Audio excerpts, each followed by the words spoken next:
Desde el pasado mes de octubre estamos celebrando la Revolución de Octubre, el centenario de la Revolución de Octubre. Ya saben, la llegada del comunismo como sistema político. Pero en estos momentos solo hay 6 países que se declaran de alguna manera comunista y hay multitud de partidos comunistas que se presentan a las elecciones y las pierden uno detrás de otro en diferentes lugares. Pero es muy importante porque la crisis económica ha vuelto a poner de actualidad a Marx, a su análisis de la actualidad y también a mirar qué es lo que nos pasa, sucede en nuestros días. Bienvenidos a Millennium. Hoy hablaremos sobre comunismo hoy.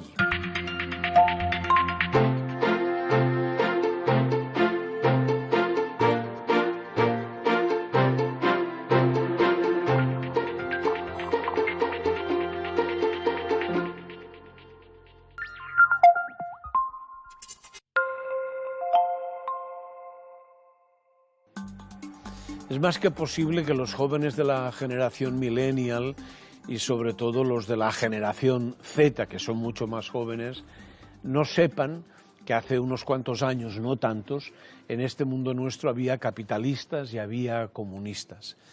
El director de cine francés, Costa Gavras, decía que contra el comunismo se vivía mejor, porque el comunismo limitaba los excesos del capitalismo, pero también es imposible olvidar el recuerdo del Gulag soviético que dejó cientos de miles de muertos, como escribía el disidente ruso Alexander Solzhenitsyn en sus memorias Archipiélago Gulag.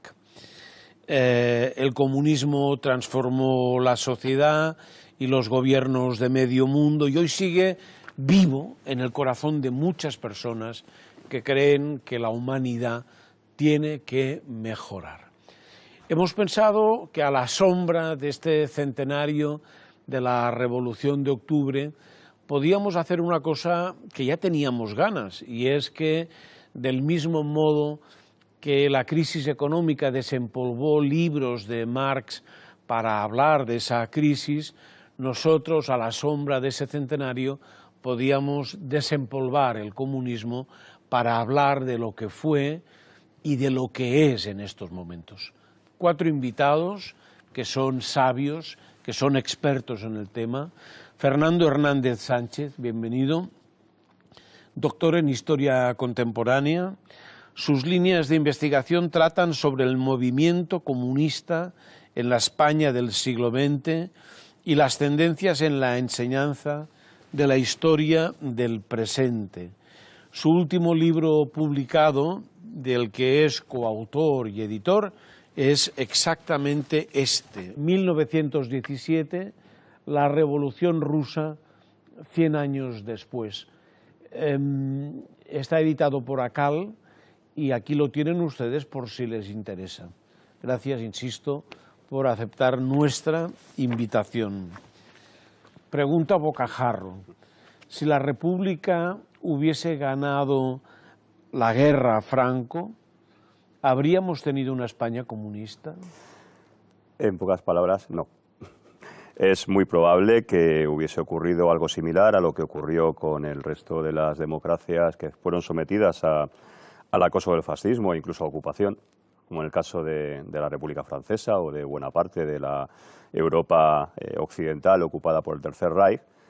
Pero yo creo que esa visión acerca de que Stalin primero estaba interesado en la implantación de una república socialista o bolchevizada en el extremo suroccidental de Europa es una afirmación que ya no se sostiene hoy a la luz de los archivos diplomáticos. Incluso Stalin lo que estaba interesado durante los años 30 era en la formación de un sistema de seguridad colectivo que impidiese a los alemanes, al expansionismo nazi, volcarse exclusivamente contra un frente oriental, para lo cual era absolutamente indispensable contar con la República Francesa y con el Reino Unido, con el gobierno británico.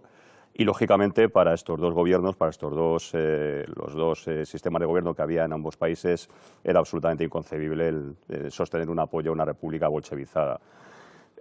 Por lo tanto, no existió tal, incluso más. Durante la propia Guerra Civil hubo algunas pulsiones internas por avanzar más allá de la defensa de la República hacia un sistema socialista que se frenaron incluso por parte de la propia Internacional Comunista. Y después de la guerra yo creo que somos también un poco prisioneros de aquella magna obra de Barnett Bolotin, que habló acerca del enmascaramiento de la posible bolchevización de una España republicana triunfante, que hubiese sido imposible por una sencilla razón. Es decir, aparte de que es un anacronismo hablar de democracias populares antes de que éstas tuviesen lugar a partir de 1947, para que una democracia popular, en el sentido de un sistema hegemonizado por un partido comunista que excluyese al resto de la oposición, se mantuviese en el poder, era absolutamente indispensable, como se demostró en Polonia en el 56, en Hungría en el 56 y en Checoslovaquia en el 68, que existiese un ejército soviético, un ejército rojo sobre el terreno, cosa que en España no se daba. Es decir, por lo tanto, es muy probable que una república triunfante hubiese tenido luego posteriormente una participación por ocupación en la Segunda Guerra Mundial y seguramente después de la liberación correspondiente al resto de la Europa occidental se hubiese integrado en ese mundo occidental que quedó dibujado precisamente por Stalin y por Churchill primero y por el resto de las potencias después en Yalta y en Potsdam. Muchas gracias. Luego seguiremos debatiendo sobre el Partido Comunista Español. Voy a presentar ahora a Alejandra Matallanas. Es miembro de la Dirección Federal del Partido Comunista de España, secretaria de Mujer y Acción Feminista del Partido Comunista de Asturias, donde empezó a militar en el año 2011. Es licenciada en Periodismo, en Comunicación por la Universidad Carlos III de Madrid. Perdone la pregunta, pero una persona tan joven hoy, tan joven y llamada hoy a ser comunista, no parece, o casi parece un oxímoron. Yo le diría a usted, ¿qué es ser comunista en pleno siglo XXI y qué es ser comunista siendo tan joven? Bueno, ante todo, gracias por la invitación. Yo no me considero una experta, yo soy una militante y además todavía muy joven, ¿no? Aprendiendo, ¿no? En un continuo aprendizaje. Pero creo que esa pregunta es muy interesante porque en realidad nos la hacen en la calle muchas veces, ¿no? Nuestros compañeros, nuestros amigos, compañeros de trabajo, etcétera. Creo que realmente lo que tenemos que preguntarnos es si vivimos en un sistema justo, si vivimos en un sistema en el que existen desigualdades, en el que existe esclavitud, si vivimos en un sistema en el que todavía hay lucha de clases, y la respuesta es sí, sí, por supuesto. Entonces el sistema de pensamiento marxista, las ideas comunistas son necesarias hoy, probablemente más vigentes y más necesarias que nunca. Y yo creo que en ese sentido es el sentido en el que tenemos que defender nuestras posiciones ahora aquí en pleno siglo XXI. La necesidad de presentar una alternativa real a este sistema capitalista depredador en su fase neoliberal, con un capital financiero que arrasa allá por donde pasa, con un imperialismo comandado por Estados Unidos que provoca guerras, que expolia países, que genera bloqueos económicos y guerras económicas en aquellos sistemas y en aquellos países que no pasan por sus ideas, que no pasan por su sistema, y realmente en un mundo donde todavía el patriarcado, claro que sí, como otro pilar fundamental, indispensable y que camina a la vez que el capitalismo, sigue generando una desigualdad real y una violencia sobre la mitad de la población, que son las mujeres. ¿El comunismo tiene problemas de marketing? Yo creo que reducir realmente al final la política al marketing, eso realmente es el problema, ¿no? Yo creo que sí, con pedagogía, con capacidad de explicar las cosas, con tiempo y sobre todo con acción política, con hechos y no solo con palabras, es la manera de explicar realmente nuestras ideas.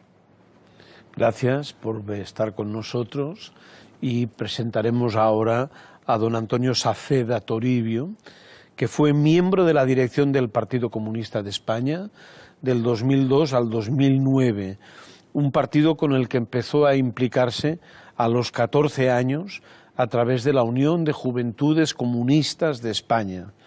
En el 2015 se dio de baja del partido cuando Izquierda Unida de Madrid se desfederó. ¿Existe esa palabra, desfederarse? Así lo llamaron los que tomaron la iniciativa. Sí, Izquierda Unida de Madrid era una federación más de Izquierda Unida y fue desfederada por la dirección. Sí. Actualmente forma parte de la Comisión Octubre para la divulgación de las ideas del socialismo y de la revolución socialista. ¿Está usted muy enfadado con el actual Partido Comunista? No, es un problema de enfados, digamos, que tengo diferencias con determinadas líneas políticas adoptadas de unos años a esta parte. No obstante, ¿Determinadas líneas son determinadas personas? Hombre, al final la política termina encarnándose en las personas que la llevan adelante, ¿no? Que se hacen responsables de esas líneas políticas. De todas formas, sí quería dejar constancia de que, al margen de que ahora no milite en el PC, sigo considerando al Partido Comunista mi partido. Es decir, el caudal de cariño y de considerarlo mi casa no ha desaparecido. Hay varias formas de salir del Partido Comunista, como supongo de salir de otros partidos o de otras ideologías. Una es para pasarse al bando de enfrente, es muy habitual, y otras, bueno, pues a veces es dar un paso a un lado porque no compartes determinadas cuestiones. Pero nada más. Gracias por venir, y ya solo me queda por presentar a don Guillermo Gortázar, abogado, doctor en Historia. Entre 1971 y 1975 militó en Bandera Roja y el Partido Comunista de España. Desde 1990 lo hace en el Partido Popular, donde ha sido miembro del Comité Ejecutivo y secretario. Tengo dos libros aquí publicados. Uno es Bajo el Dios Augusto, el oficio de historiador ante los guardianes parciales de la historia, que está editado por Unión Editorial. Él es el editor, el compilador de este libro, en donde han escrito varios historiadores. Y el último es este, que se llama El Salón de los Encuentros, una contribución al debate político del siglo XXI. ¿Vale? Gracias también por estar con nosotros. No deja de ser curioso que el joven Gortázar se hiciese comunista y el maduro Gortázar se hizo conservador. Bueno, ¿Cómo se explica? ¿Cómo lo explica usted? Eso es un fenómeno no estrictamente o singularmente español. Hay que pensar en Theodorakis, el Mikis Theodorakis, el músico griego. Hay que pensar en Jean-François Furet, que es un historiador francés que viene de la izquierda. Hubo un proceso bastante amplio de historiadores, artistas, músicos, etcétera, que pasaron de la izquierda a la derecha liberal, por así llamarlo, al hilo del conocimiento y el convencimiento de que las ideas que habíamos defendido en los años 70 o en los años 60, en todo el marco del mayo del 68, pues habían dado lugar a regímenes poco atractivos, o más bien detestables, como son los regímenes de dictadura totalitaria, comunista, ya fuera la Cuba de Castro o ya fuera la Rusia de Brezhnev, pero anteriormente la de Stalin, ¿no? Entonces fue un proceso intelectual muy ampliamente extendido. Yo participé en el Partido Comunista y en Bandera Roja inicialmente, en la medida en que en la universidad lo que era efectivamente antifranquista era la izquierda, porque realmente no había Partido Socialista, prácticamente no existía, la democracia cristiana pues estaría todo el día en misa, imagino, y con sus conspiraciones más o menos efectivas, y la gente joven íbamos a la izquierda a militar contra el franquismo. Y entonces lo que ocurrió es que cuando el franquismo terminó, muchos de nosotros que realmente éramos más antifranquistas que efectivamente comunistas por familia o por consistencia, pues realmente nos dedicamos a trabajar o a estudiar o a escribir. Y yo dejé la política en el año 75, justo el 20 de noviembre, cuando falleció Franco. Yo ya me casé, entré a trabajar en un banco y ya no pintaba nada, entre comillas, en el Partido Comunista. Por eso me dediqué un poco a la docencia posteriormente, hice unas oposiciones y tuve una experiencia como becario Fulbright en Estados Unidos, en la que vi que la importancia de la libertad, de la libre competencia entre los profesionales era muy eficaz y muy efectiva, y fui evolucionando desde una posición de izquierda del PC, al que voté sin duda en el 77, en el 78, incluso en el 79, pero luego ya pues vas pasando por fases socialdemócratas hasta que al final dices, bueno, socialdemocracia tiene una experiencia, tiene un programa desarrollado, y me atrajo más todo el mundo de la libertad que yo había conocido en Estados Unidos y que encarnaba de nuevo Margaret Thatcher y una nueva derecha que yo no la identificaba con la derecha del general Franco, ni mucho menos, sino con una derecha renovada con el presidente Aznar, que pensé que tenía y que incorporaba en España todos los programas neoconservadores y neoliberales que honradamente y además con una gran dedicación pensé que eran positivos para nuestro país, que era una alternativa a la socialdemocracia que yo la veía un poco agotada, ¿no? Y eso es un poco la evolución, que es una evolución de 15 años, tampoco es que de pronto pasara del PC al Partido Popular, habría sido una cosa muy extraña. E insisto que es un fenómeno bastante extendido en toda Europa. En su libro del Salón de los Encuentros dice que hay un regreso del autoritarismo populista en estos momentos. ¿Está usted de acuerdo con esa valoración que hago yo? Bueno, es un poco el objeto del debate, ¿no?, que vamos a desarrollar posteriormente, ¿no? Pero yo tuve en el año 92 el privilegio y el placer de tener un debate con Fukuyama, con Rebel, el profesor Rebel, y con Daniel Bell, que son tres primeras figuras de la filosofía política en la Universidad Complutense de Madrid. Y todos estábamos con la euforia de la caída del muro de Berlín y pensábamos que el totalitarismo era una ideología absolutamente periclitada, era el fin de la historia de Fukuyama, que estaba ahí mismo. Y Jean-François Rebel, que es un francés extraordinariamente inteligente, nos advirtió que no, que el totalitarismo no dependía ni del muro de Berlín ni del comunismo, dependía de la naturaleza humana. La naturaleza humana es muy propensa, desde Platón, en los filósofos, a buscar sistemas políticos que resuelvan todos los problemas, teóricamente. Luego, en la práctica, generan nuevos o incluso más graves, ¿no? Pero que eso estaba en la naturaleza humana y que algunas formas de totalitarismo o neototalitarismo eran muy previsibles que aparecieran. Yo he escrito recientemente un artículo sobre esto y considero que el populismo chavista, por ejemplo, o el separatismo golpista son formas de neototalitarismo que están amenazando la convivencia y la libertad de los españoles. Yo creo que con todo lo que han dicho nuestros invitados tendríamos la posibilidad no de hacer un programa, sino 13, que es más o menos lo que duran por trimestres los programas de televisión. Una de las preguntas que teníamos, pero la haremos enseguida, después de ver nuestro primer reportaje, tiene algo que ver ya con lo que ha dicho Guillermo Gortázar y también los otros invitados. Vamos al reportaje y estamos aquí inmediatamente. El ideal comunista cautivó durante décadas a personas de todas partes del mundo. ¡Patria o muerte! ¡Venceremos! El profesor Jesús de Andrés es autor de varios libros sobre este tema. El comunismo, en su estructura, tiene mucho parecido a las religiones. Es decir, tiene una base social, un pueblo elegido, el proletariado, tiene unos ideales que son defendibles pues, prácticamente por todos, la igualdad, la justicia, la lucha por un mundo mejor. El término comunismo tuvo diversas acepciones, siempre conectadas con la búsqueda de un mundo más justo. Esa promesa de una sociedad mejor, eso está ahí, es un anhelo de la humanidad y eso sigue teniendo vigor. Ahora bien, su aplicación práctica, su aplicación en sistemas políticos que han defendido esos valores y que han intentado articular esos mensajes, ha sido un fracaso histórico, ¿no? Esa es la crudeza del comunismo como propuesta política.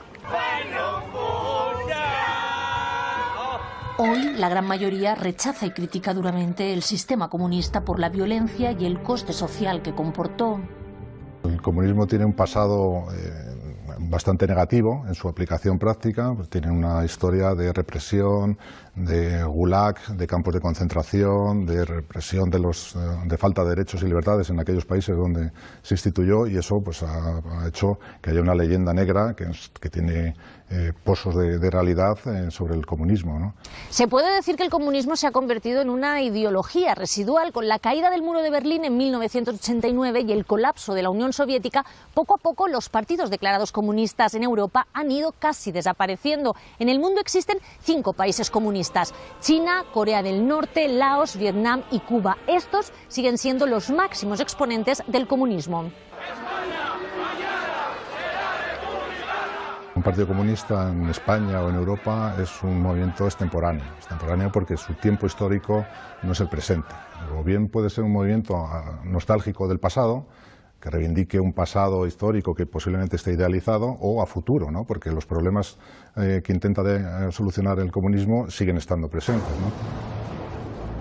En este punto coinciden muchos. Si bien hablar de comunismo no parece estar de moda, los valores que promulga esta ideología siguen vigentes. El comunismo tiene fortaleza porque algunos de sus símbolos siguen siendo muy potentes, porque como ideología sigue teniendo cierta consistencia y sobre todo porque los valores que propugna, pues cualquiera los puede comprar. Eso es evidente. Lo que no ha desaparecido en ningún momento son aquellas cuestiones que intentaba combatir el comunismo. Es decir, sigue habiendo desigualdad, sigue habiendo injusticia, sigue habiendo hambre, sigue habiendo violencia en el mundo, sigue habiendo problemas que eran los que el comunismo intentó atajar. ¿Ha muerto el comunismo? ¿Podemos decir que ha fracasado como ideología política?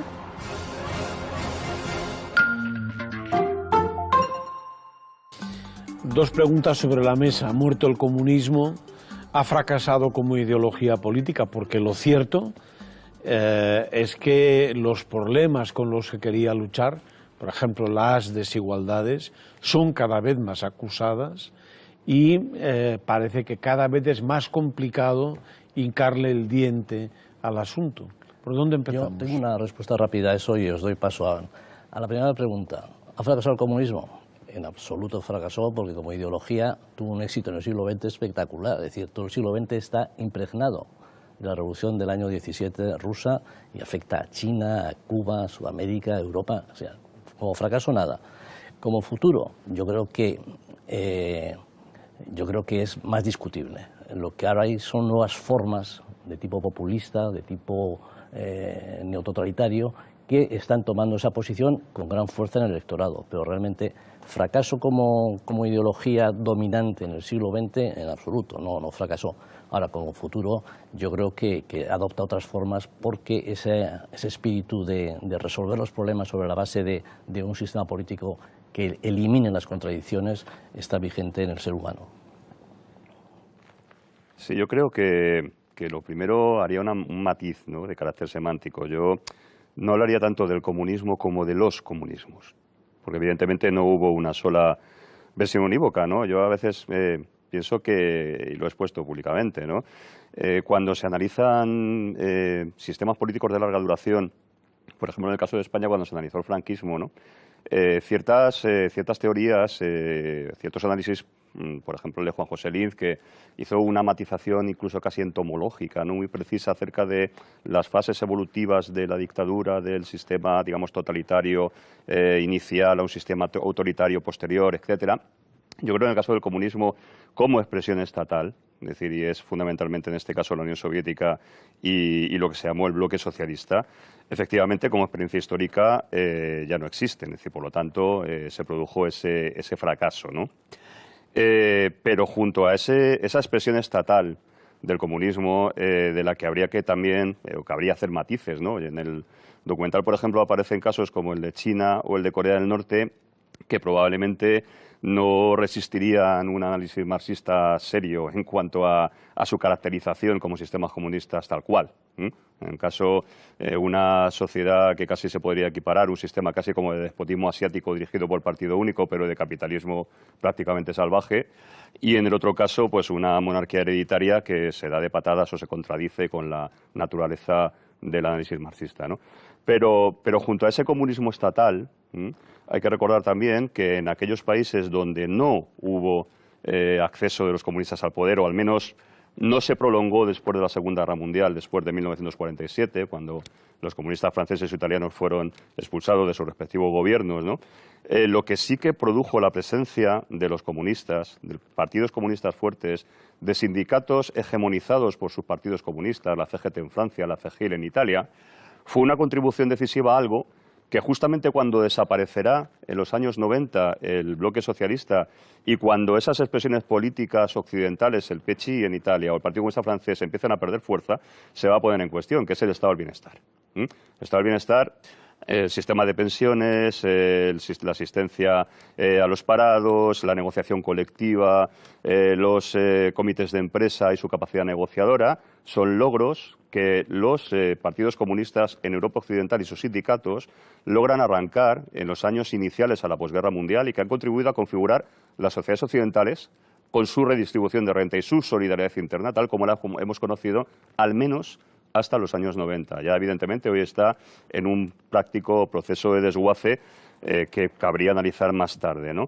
Y que también hay que tener en cuenta una cosa, probablemente. Los partidos comunistas occidentales, y me refiero de nuevo a aquellos que actuaron en la legalidad, no al español, que pasó la mayor parte del tiempo sumergido en la clandestinidad, contribuyeron también a generar tejido social, un tejido social que mantuvo ciertamente sólidas esas sociedades occidentales. Por ejemplo, quiero recordar siempre la definición o la descripción que una intelectual italiana, que luego fue disidente del Partido Comunista Italiano, Rossana Rosanda, daba acerca de su experiencia militante. Decía, cuando acudías a una célula del Mezzogiorno italiano, ¿no?, de la zona más subdesarrollada de Italia, y en ella encontrabas a gente que eran campesinos, albañiles, ingenieros, profesores, etcétera, te encontrabas con que cualquiera de ellos, por el mero hecho de su militancia, tenía una concepción global del mundo en el que vivía, que la sensación de pertenencia a una fuerza que marchaba en sentido de la historia dotaba de un sentido también a su vida, y que por lo tanto eso constituía una forma de consenso social muy importante que cuando esas estructuras se disolvieron han quedado desorganizadas, ¿no? Y en cualquier caso decía, y algo con lo que conectaba con lo que ha dicho otro interviniente antes, ¿no? Dice, por eso decía Ignacio Silone que un partido comunista nos abandona como un club de golf, porque evidentemente las implicaciones que supone la pertenencia a ese mundo pues son mucho más intensas, incluso desde el punto de vista emotivo, ¿no? Sí, bueno, yo voy a ser muy breve, ¿no? Yo creo que lo ha explicado bastante bien, aunque ha hecho un análisis más bien histórico. Creo que el propio profesor en el vídeo entra en una contradicción, ¿no? Habla de anacronismo y que no es el tiempo actual para el comunismo, pero luego dice que tanto los problemas contra los que lucha el comunismo siguen presentes y que los valores siguen vigentes. Entonces, al final, si realmente el sistema de pensamiento, si la ideología comunista sigue siendo vigente, entonces sigue siendo útil para la sociedad. Por lo tanto, yo creo que, claro, por supuesto que tiene futuro. Relacionar esto con lo que han sido los procesos históricos previos es un poco hacerse trampas, porque en realidad yo creo que ningún proceso histórico, ninguna experiencia ya vivida en la historia puede ser de alguna manera exportable a lo que va a ser el futuro, ¿no? El futuro estará por construir. Veremos cómo hay que hacerlo, ¿no? Veremos con qué tipo de, pues con qué sujeto político, en base a qué ideas, en base a qué fuerzas, a qué correlación de fuerzas, etcétera. Yo, después de ver este vídeo de Guerra Fría, casi, el que hemos tenido la ocasión de disfrutar, estoy más optimista. 30 años después prácticamente 30 años después de la caída del muro de Berlín y de la implosión de la Unión Soviética, en lo único que no han cejado es en la pura propaganda de Guerra Fría. No hay más que ver la programación de películas en nuestras televisiones habitualmente, incluso otros programas de debate que no son ¿no? Bien, hay un problema. Yo digo que rotundamente el comunismo no ha fracasado. No soy original porque creo que en eso coincido con todos los intervinientes. Por ejemplo, Asia y África eran imperios coloniales de países europeos hace apenas 50 años. La influencia del comunismo consiguió llevar adelante un proceso de descolonización y donde las nuevas naciones que se liberaban de sus imperios evidentemente miraban con mucha atención a la Unión Soviética, sin duda, y a los postulados teóricos del comunismo, cómo sacar un país adelante desde las propias fuerzas y enfrentado a potencias imperialistas o a potencias capitalistas. El asunto que toma cada vez más protagonismo, evidentemente, de la mujer. Resulta que la primera ministra de la historia se llamaba Alexandra Kollontai y fue una bolchevique y comisaria del pueblo en la Unión Soviética. Un código de familia progresista fantástico. El primer país donde, inmediatamente después de la Revolución, se aprobó el aborto gratuito y llevado adelante por las autoridades sanitarias, es decir, en fin, la colección de avances de dar soluciones a problemas que venían del mundo capitalista. Por ejemplo, un país como la Unión Soviética, que era un país agrícola, con un 80% de población agrícola, consigue llegar al espacio en el lapso de apenas 40 años, con una terrible guerra civil fomentada desde el exterior, con 14 potencias inmediatamente después de la Revolución Soviética interviniendo en territorio soviético, y con la Segunda Guerra Mundial, que les costó la friolera de 27 millones de muertos. Nos preguntamos si ha fracasado el comunismo después de la derrota del nazifascismo, donde, hombre, cualquier persona seria y mínimamente informada sabe que la contribución soviética no es que fuera importante, es que fue determinante, esencial.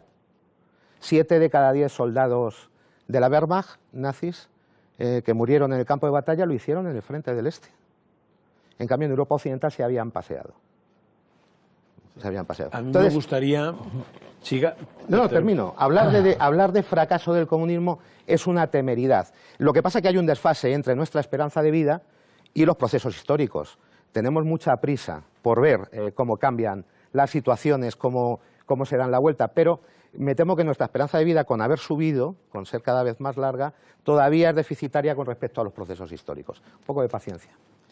A mí me gustaría coger el hilo de una cosa que ha dicho al principio el señor Gortázar, que me parece muy interesante. Él dice la importancia que había tenido el comunismo, el marxismo en el siglo XX, pero que de cara al futuro él creía que más que partidos comunistas era el momento de nuevos planteamientos populistas en relación, corríjame, en relación con el comunismo y con la manera de entender el socialismo. Sí, bueno, siguiendo al hilo de esto y de lo que establecido antes, Fernando, a mí me parece muy interesante, que es el hecho de que en la posguerra realmente lo que se ubica por una serie de razones que probablemente compartirás, es una socialdemocracia que es una izquierda distinta del comunismo, en la que el comunismo se adapta más o menos, ahí vienen todos los fenómenos del eurocomunismo y de lo que es la evolución del Partido Comunista Italiano, sin duda es el más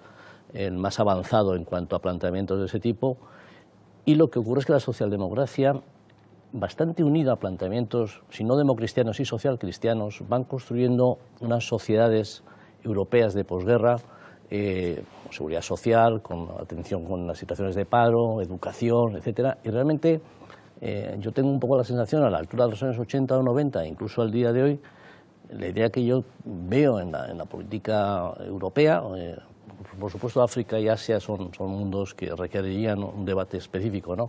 En el caso de Europa, el problema de la socialdemocracia y de la izquierda en general es que ha cumplido su programa. Es decir, tiene un programa de estado de bienestar que lleva años desarrollándose.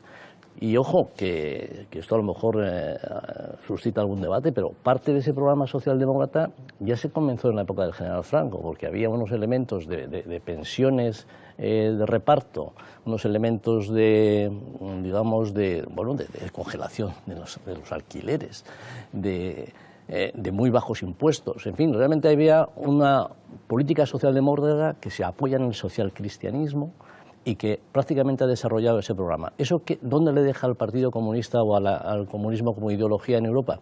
Pues le deja muy fuera de juego, salvo que se una al proyecto socialdemócrata, que por otro lado también está realizado. Con lo cual tenemos una situación política un poco confusa, donde no se sabe muy bien cuáles son las propuestas de la izquierda en general y de los comunistas en particular.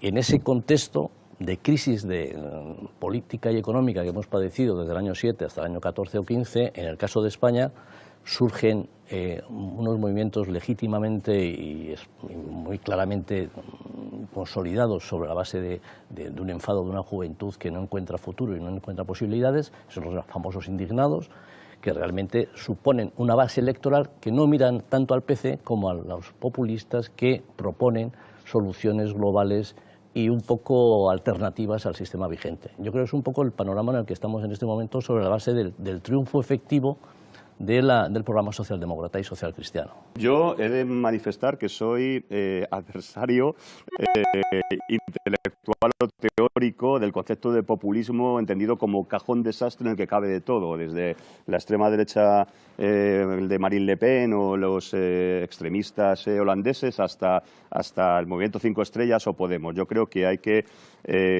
digamos, categorizar, son expresiones completamente distintas. Afortunadamente para nosotros, creo que en nuestro país, la expresión política en la que ha cuajado el 15M es muy diferente al Frente Nacional Francés y muy diferente a los movimientos xenófobos del norte de Europa.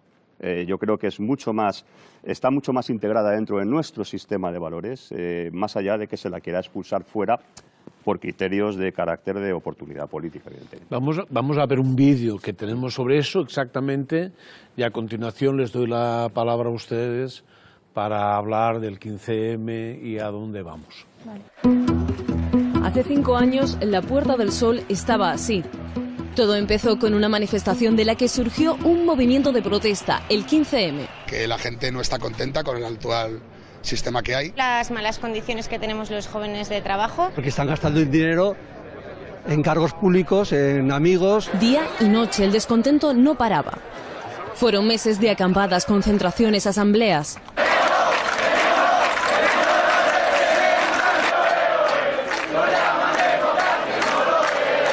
De decirlo con ruido o con silencio. Hoy ese descontento ha vuelto a las calles. La banca todavía no ha resuelto bien ni las preferentes ni las cláusulas suelo. ¡Sanidad pública! Fue el primer paso para levantar un poco, concienciar un poco a la gente, pero queda por hacer todo. La prueba está que la mayoría de la juventud la tenemos fuera. Nosotros, los yayos, somos hijos del 15M. Luchar por esos derechos y que tengan un mundo mejor que el que nosotros hemos tenido. Porque hay niños en la calle y no le importa a nadie. Puede ser otra vez un comienzo para relanzar pues esta lucha social en la calle que tanta falta nos hace. ¡Obreros y estudiantes! ¡Unidos y adelante! Después de tantos años de estar tragando, por fin la gente dice, oye, hasta aquí hemos llegado. Que los partidos políticos sepan que no fue flor de un día y que esto sigue adelante. Por eso ha sido un 15 de mayo en el que la protesta social ha llenado de nuevo la Puerta del Sol.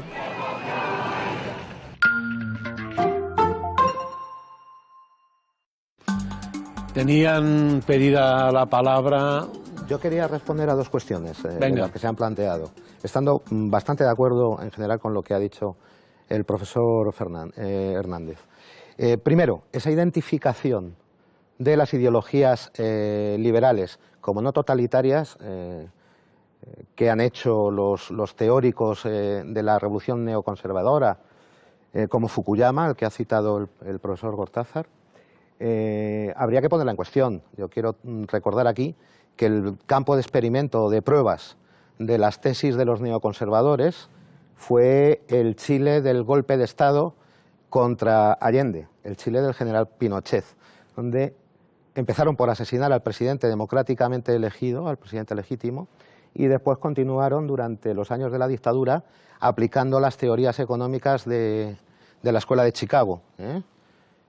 Punto número uno. Punto número dos. El estado del bienestar que cada día tenemos más recortado. Eso es fácil comprobarlo, acudiendo a la sanidad o a la escuela o a los servicios fundamentales y básicos que teóricamente proporciona el estado del bienestar. El estado del bienestar, el primer avance del estado del bienestar viene de la Unión Soviética, precisamente, con la jornada laboral, con la asistencia sanitaria universal, con la escuela pública gratuita universal y, en fin, los avances que luego hemos conocido en la posguerra europea, con el gran pacto social de la posguerra que hemos conocido en Europa Occidental. Pero en esto hemos ido detrás, y eso lo sabe perfectamente el profesor Hernández. Quiero decir, vuelvo a enlazar con la primera parte del debate. ¿Ha fracasado el comunismo? Bueno, depende de cómo lo mires. En todo caso, lo que sí es claro es que después de la derrota que significó, de la derrota política tremenda que significó la implosión de la Unión Soviética para los comunistas, se está desmontando a velocidad de crucero todas las conquistas sociales que configuraron el estado del bienestar en Europa, que nosotros hemos disfrutado menos que nuestros vecinos europeos, entre otras cosas porque la dictadura nos impidió acceder a las condiciones de bonomía económica del resto de Europa, de nuestros vecinos europeos, y hombre, señalar al general Franco como el iniciador de nuestro estado del bienestar yo creo que es un poco aventurado. Algún papel jugó la movilización obrera, particularmente a partir de los 60, en los 70 muy fuerte, con sindicatos influidos directamente por los comunistas, me estoy refiriendo a comisiones obreras, y yo creo que algún papel tuvieron en la implantación del estado del bienestar, aparte de la homologación para entrar en la Comunidad Europea, luego Unión Europea, que hubo que realizar en este país. Bueno, yo yéndome un poco a lo que salía en el vídeo, ¿no? Y el tema del 15M. Yo creo que primero tenemos que partir que 2011 fue antes de ayer. O sea, hablábamos un poco sobre el análisis de los procesos históricos. Todavía tiene que pasar más tiempo, seguramente, para poder analizar bien lo que supuso el 15M y todo lo que vino después. Lo que está claro es que aquello fue una respuesta a una desafección política real de las instituciones políticas, y luego también una respuesta desde el punto de vista de la juventud, donde estábamos viendo y que realmente no había un futuro, o sea, que estábamos viendo que no teníamos un futuro, que la situación era realmente complicada y por primera vez nuestras generaciones iban a vivir realmente, y es así, y se dice muchas veces, pero es cierto, porque lo estamos viviendo peor que nuestros padres, incluso algunos peor que nuestros abuelos. En ese sentido, pues en la época del 15M, que los que veníamos, yo vivía en Madrid ese año, luego ya me fui para Asturias, y realmente muchos veníamos de la lucha estudiantil, de lo que había sido toda la lucha contra Bolonia. Ahí tomamos mucha conciencia también sobre la privatización de lo que es la educación, y para mí es un pilar fundamental. Lo que pasa es que al final, como el fenómeno se fue de las manos, porque realmente yo creo que allí nadie era consciente de lo que supuso a nivel social y sobre todo mediático, a nivel mediático, creo que el análisis no se ha hecho en profundidad sobre lo que aquello... O sea, sobre dónde estaban las causas, ¿no?, de nuestra desafección, de nuestra necesidad de salir y de revelarnos sobre lo que ahí pasaba. Creo que el análisis, evidentemente, contra lo que estaba pasando, todos los procesos de corrupción que poco a poco pues salían a la luz, ¿no? A veces que era cada día te despertabas con una nueva situación y eso generaba más cabreo, etcétera, y eso totalmente unido al aumento del paro, al aumento de la situación de crisis realmente vital que vivía el país, pero al final el análisis se queda... Tenemos que tener cuidado con que el análisis no vaya realmente a las causas, ¿no? Muchas veces cuando se habla de corrupción no se habla, pues, que al final la corrupción está íntimamente ligada al capitalismo, ¿no? A la oleada de privatizaciones que desde las instituciones públicas, desde los ayuntamientos hasta el Estado, han dedicado a privatizar los servicios públicos, y al final eso ha generado, pues, lo que hemos visto, ¿no? Un montón de casos de privatización y prevaricación. Pero por otro lado, como yo creo que la parte más positiva que ha dejado toda la lucha que viene desde 2011 hacia adelante es que realmente pues ha generado un caldo de cultivo que es el que hay que trabajar de cara al futuro, porque esto, ya digo, fue antes de ayer, que tiene que ver con la necesidad de generar un contrapoder social que sea paralelo realmente a lo que es el sistema, ¿no? El marco, el sistema constitucional, es decir, un contrapoder social pues desde los barrios, desde las luchas concretas, y también siendo capaces de unir esas luchas concretas. Sí, a mí me parece que el 15M es una fecha, y todo el movimiento que generó, que yo he de decir que comparto en un 70 o un 80% las cosas que allí se decían y que motivaron aquello, ¿no? Porque había un descontento con el régimen político en su conjunto. Pues la pregunta que nos tenemos que hacer es ¿por qué no capitalizó el Partido Comunista y el Partido Socialista un descontento? Porque se les veía como responsables del descontento.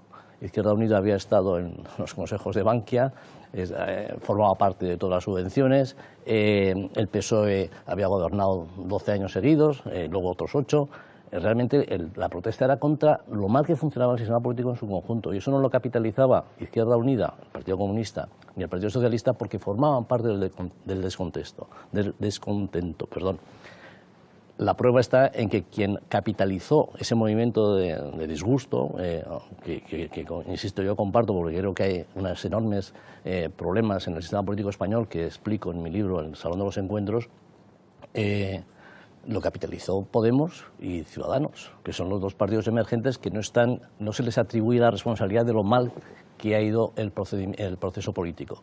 Y entonces, a partir del año 11, digamos que la dinámica política española se debate entre los establecidos y los nuevos, y desaparece un poco el eje izquierda y derecha, o se difumina un poco el eje izquierda y derecha. Las diferencias de los diferentes miembros, entre los diferentes miembros de podemos interpretarlas por razones ideológicas, por razones populistas o simplemente por razones de poder. Hombre, yo creo que, muy rápidamente, yo creo que en el caso de Podemos lo que hay es una tendencia de revivir con otro nombre el Partido Comunista, y que tienen un origen comunista y que creo que no están de acuerdo. Yo creo que es un poco una posición, y luego hay otra posición que es más transversal, que a mí me parece más inteligente, que es una posición, bueno, a lo mejor a mí me ríen a mí mis compañeros de debate, ¿no? Pero yo desde fuera lo que veo es una posición un poco que ha vuelto a la rigidez del comunismo, el señor Iglesias, por ejemplo, y sin embargo hay otras posiciones que miran mucho más a las doctrinas populistas, que son más transversales y no tan ideologizadas en una posición de izquierda, ¿no? No sé, vamos, en mi opinión, no, que estoy dispuesto a debatir y a cambiarla si me convencéis. Yo soy muy crítico con el 15M. Cuando empecé a ver que abrían telediarios durante días y días y días, algo me sonaba mal, algo me olía mal, algo no entendía. Porque precisamente los medios de comunicación, como decía el señor Correa, el anterior presidente del Ecuador, la libertad de prensa es la del dueño de la imprenta, generalmente. Entonces, cuando yo veía abrir con el 15M los telediarios del mediodía y de la noche, sistemáticamente y en todas las cadenas, algo no me gustaba. Años después, sigo sin entender algunas cosas. Por ejemplo, una de las consecuencias del 15M es que el Partido Popular ha ganado 3 elecciones generales seguidas, con desgaste, obviamente, atendiendo a que es un partido acusado de corrupción como tal partido, es decir, como tal entidad jurídica, y con más de 900 militantes de cierto nivel y en algunos casos muy altos cargos del PP están imputados por corrupción, ¿no? Pero el hecho es que ha ganado 3 elecciones generales seguidas, después del 15M. Ha habido gente que ha querido aprovechar el 15M, es el caso de Podemos, evidentemente se autoproclamaron expresión política de lo que en principio era un movimiento social de contestación, y además decían que espontáneo. Y la evolución de Podemos, respondiendo a tu pregunta, yo creo que para la izquierda no es buena idea desplazar el eje izquierda-derecha al arriba y abajo.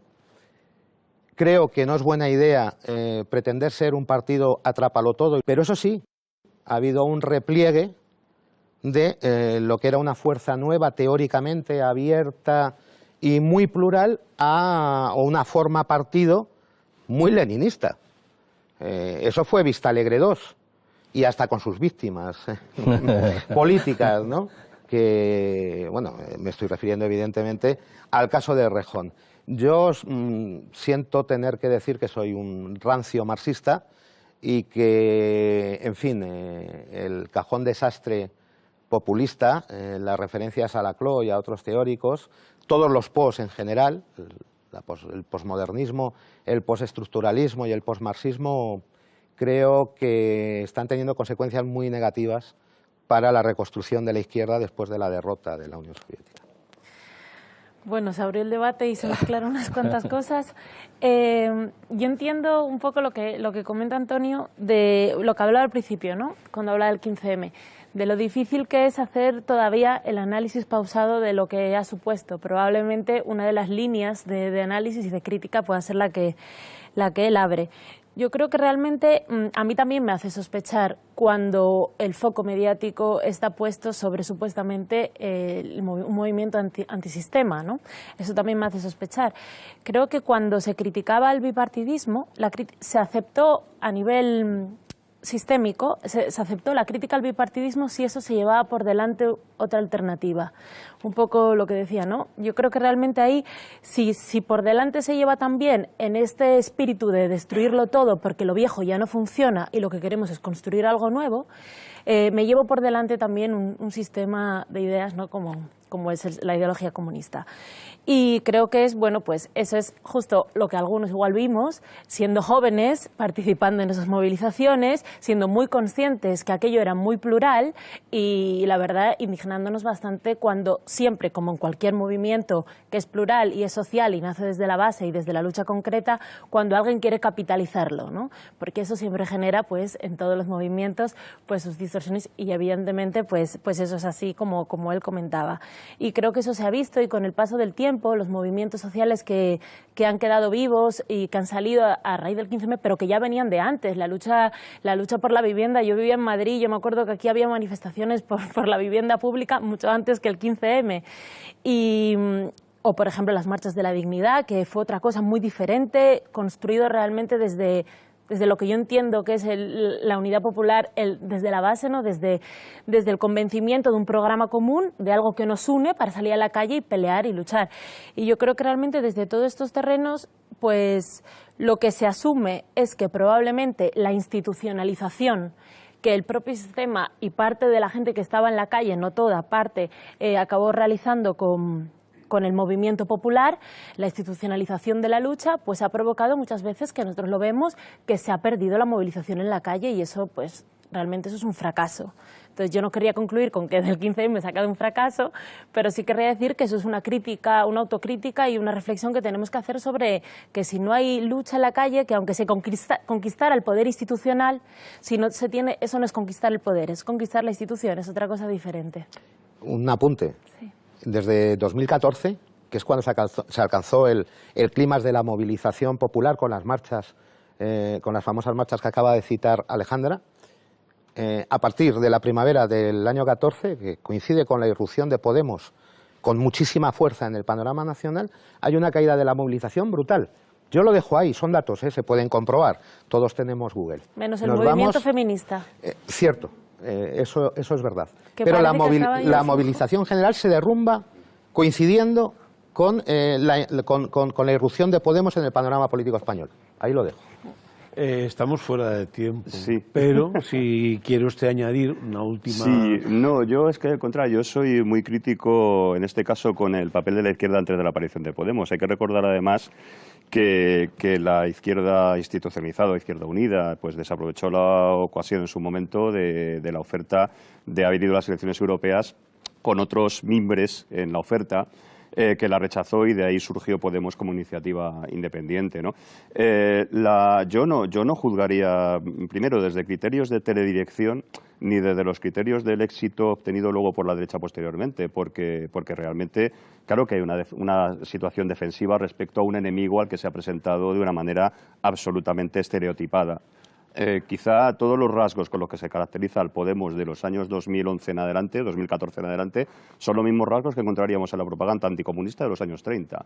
Es decir, por lo tanto, es lógico que eso aglutine un movimiento defensivo electoralmente a favor del Partido Popular, que por otra parte ha encontrado en el sector conservador o liberal otras expresiones que ya no son el Partido Popular, ¿no?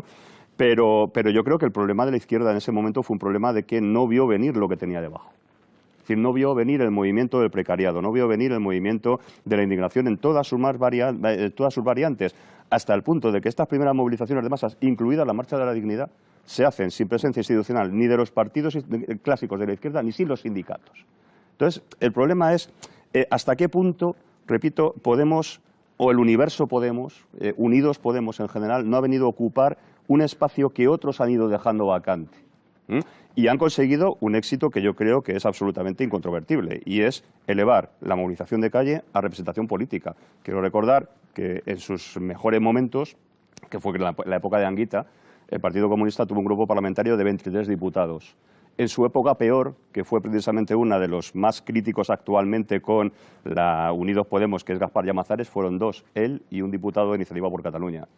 Ahora hay 71 diputados de una izquierda, magma, galaxia o como lo queramos llamar, pero que expresan una opción diferente en el Parlamento a la tradicional bipolaridad alternante del sistema que se ha puesto en cuestión precisamente, que es el del 78. La alternancia casi sagastocanovista de Partido Popular, Partido Socialista. Entonces, en ese sentido, son la expresión de una realidad nueva. Veremos cuál es su recorrido, evidentemente el alcance que puedan tener. Yo vuelvo a repetir, es decir, fueron y han sido un movimiento que ha recibido una hostilidad permanente desde sus propios orígenes acerca de su financiación, de sus lazos internacionales. Y en cuanto al 15M, hombre, solamente hay que recordar que, digamos, el prestigio de una presidenta de comunidad autónoma como persona de orden se labró precisamente sobre la represión en las calles mediante la policía que ella mandaba cuando era delegada del gobierno del 15M de la Puerta del Sol. Lamentablemente hay que dar por terminado nuestro intercambio de ideas, que yo creo que a mí me parecen interesantes. Hay muchos debates abiertos. Habría que debatir por qué es tan importante la movilización cuando es verdad que las fuerzas de izquierda han pasado de la calle a la representación política. Desde mi punto de vista eso es importante, pero también hay cosas que preguntarse, y yo me pregunto cómo es posible que cuando llegan las elecciones muchos de los obreros y de las personas afectadas por todos los problemas de desigualdades sociales no votan a la izquierda, sino que muchas veces votan directamente a la derecha o a los partidos de centro. Pero como no tenemos tiempo... Pero eso lo responde muy bien Gramsci, con su cuestión de la hegemonía, obviamente. Es decir, el sentido común de cada época es el sentido común de la clase dominante. Bien.